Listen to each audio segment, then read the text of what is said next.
Assalamualaikum warahmatullahi wabarakatuh. Apa kabarnya anak-anak? Semoga selalu sehat ya. Selamat belajar kembali di semester genap. Kita masih melaksanakan kegiatan pembelajaran jarak jauh dikarenakan masih meningkatnya kasus COVID-19 di Bandar Lampung. Semoga pandemi ini segera berlalu dan kita bisa belajar tatap muka lagi di sekolah. Amin. Hari ini kita akan membahas tentang asam dan basa. Asam dan basa. Kita akan mempelajari 3 teori asam dan basa yang umum digunakan. Yang pertama adalah Arrhenius, yang kedua Bronsted-Lowry, dan yang ketiga Lewis.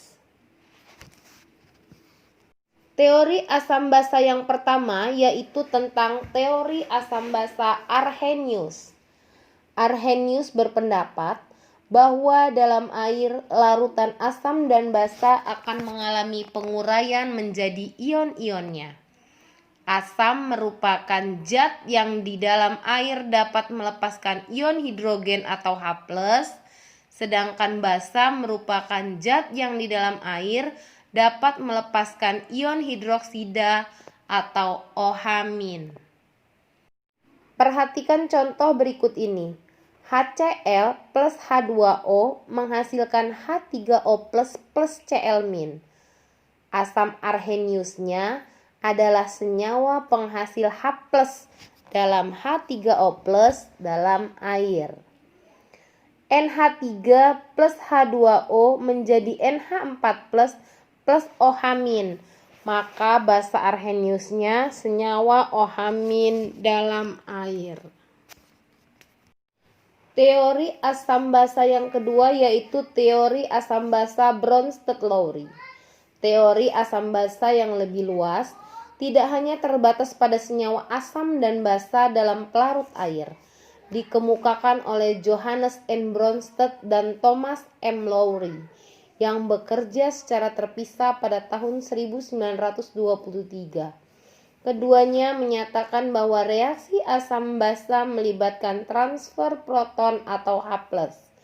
Maka reaksinya dikenal dengan teori asam basa Bronsted-Lowry. Menurut Bronsted-Lowry, asam adalah senyawa yang dapat memberikan proton H+ kepada basa atau disebut dengan donor proton, sedangkan basa adalah senyawa yang dapat menerima proton atau H+ dari asam, akseptor proton. Perhatikan contoh reaksi berikut. CH3COOH plus H2O menjadi CH3COO plus H3O+. Dari reaksi di atas terlihat bahwa CH3COOH memberikan 1 proton atau H+ kepada H2O sehingga CH3COOH bersifat sebagai asam dan H2O bersifat sebagai basa. Bronsted-Lowry menyatakan jika suatu asam memberikan proton H+, maka sisa asam tersebut berkemampuan untuk bertindak sebagai basa. Sisa asam tersebut dinyatakan sebagai basa konjugasi. Demikian pula untuk basa. Jika suatu basa dapat menerima proton atau H+, maka zat yang terbentuk berkemampuan sebagai asam disebut asam konjugasi. Perhatikan contoh pasangan asam dan basa konjugasi di bawah ini. HCO3- plus H2O menghasilkan H3O+ plus CO3 2-. HCO3- pasangannya pastilah yang ada CO3-nya juga, berarti pasangannya CO3 2-. Antara HCO3- dan CO3 2- yang ada H+-nya itu adalah HCO3-. Sedangkan di CO3 2- tidak ada H+-nya. Maka yang ada H+-nya itu yang bersifat asam dan CO3 2- bersifat basa. Berarti HCO32- asam, CO32- basa. Maka pasangan asam basa konjugasinya HCO3- dengan CO32-. H2O dengan H3O+, mana yang banyak H plusnya? H2O itu H plusnya ada 2. H3O+, H plusnya ada 3. Karena H plus yang paling banyak itu ada di H3O+, maka H3O+ yang bersifat asam, H2O yang bersifat basa. Maka mereka juga pasangan asam basa konjugasi. Jadi pasangannya HCO3- dengan CO32-, H3O+ pasangannya dengan H2O. Perhatikan reaksi di bawah ini. Yang pertama, HCOOH plus H2O menghasilkan HCOO- plus H3O+. HCOOH pastilah pasangannya yang ada HCOO juga, berarti HCOOH pasangannya HCOO-. HCOOH H plusnya ada 2. HCOO- H plusnya ada 1. Berarti yang banyak itu yang asam. Berarti HCOOH yang asam, HCOO- yang basa. Maka pasangan asam basa konjugasi HCOOH itu adalah HCOO-. H2O pasangannya H3O+. H2O H plusnya 2. H3O H plusnya 3. Maka yang banyak H plusnya itu yang asam. Berarti H3O+ yang asam, H2O yang basa. Maka pasangan asam basa konjugasinya adalah H3O+ berpasangan dengan H2O. Contoh yang kedua, pasangan NH3+ pastinya dengan NH4, ada N ada H. NH3 pasangannya dengan NH4+. NH3 hanya ada 3, NH4 hanya ada 4. Maka yang banyak hanya itu yang asam. Berarti NH4 yang asam, NH3 yang basa. Pasangan asam basa konjugasinya NH3 berpasangan dengan NH4+. H2O pasangannya dengan OH-. H2O H plusnya ada 2. OH- H plusnya ada 1. Maka yang banyak H plusnya adalah H2O. Maka H2O yang asam, OH- yang basa. Maka pasangannya adalah H2O berpasangan dengan OH-.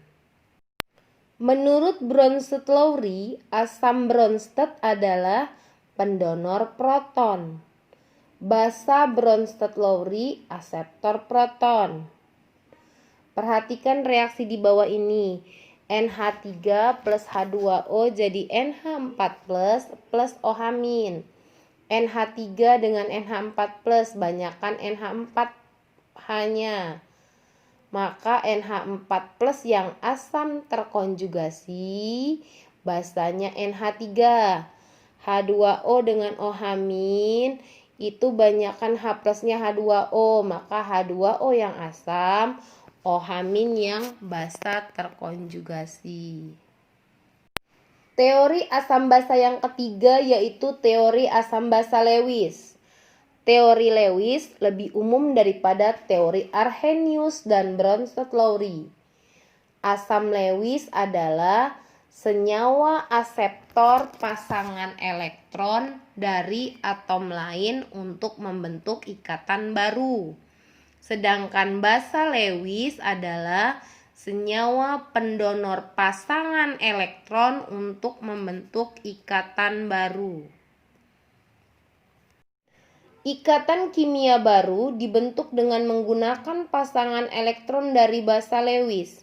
Ikatan kimia yang terbentuk adalah ikatan kovalen koordinasi. Contohnya pembentukan ion hidronium H3O+ dari H2O plus H+. Perhatikan contoh reaksi asam basa Lewis di bawah ini.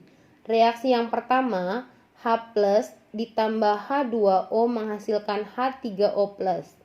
Yang kedua, H+ plus NH3 menghasilkan NH4+.